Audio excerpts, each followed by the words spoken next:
नीलम Maithili channel का subscribe करबा के लेल लाल बटन का दबाओ आ तकर बाद घंटी पर क्लिक क के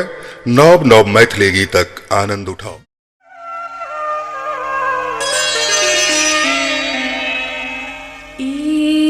भगली के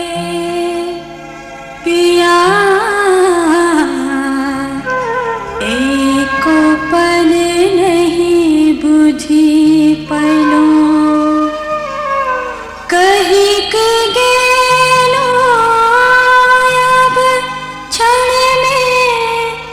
बरसों भिले बिसरा दिलो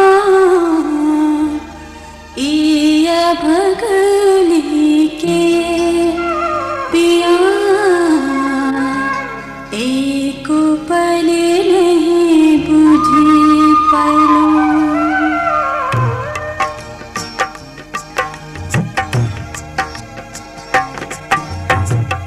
ये धनी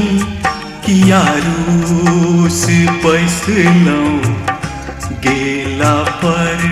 परदेश सौ ये धनी किया रूस पैसलौ गेला परदेश सौ। इया भगली के पिया एको पल नहीं बुझी पलो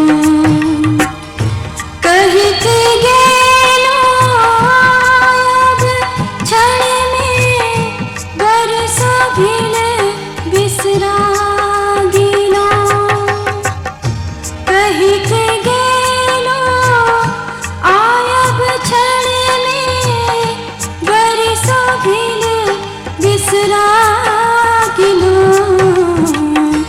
इया भगली के पिया एको पल नहीं बुझी पलो।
जरी गेलै कपार तहिए जाहि दिन मोरंग गेलौ जरी गेलै कपार तहिए जाहि दिन मोरंग गेलौ आँख में छवि रात दिन छल नीन के बिसरा गेलौ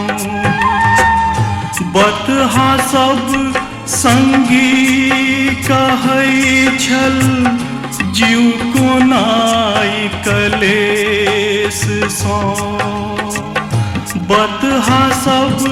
संगी कहै छल जीव कोना ई कलेस सो ये धनी किया रूस बैसलौं गेला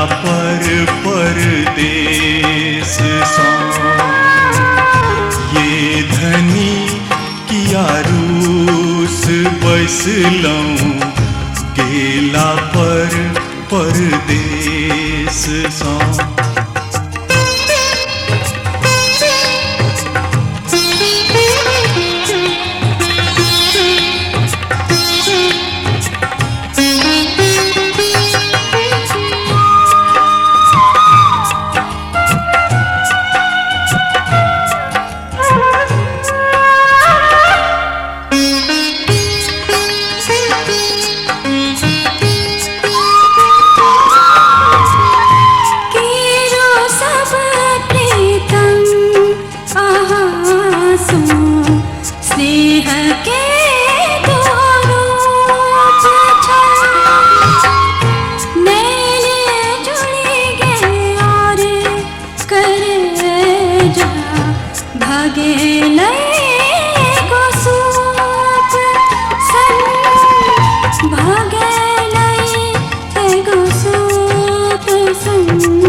कहियो नहीं भूलब ये गेला परदेस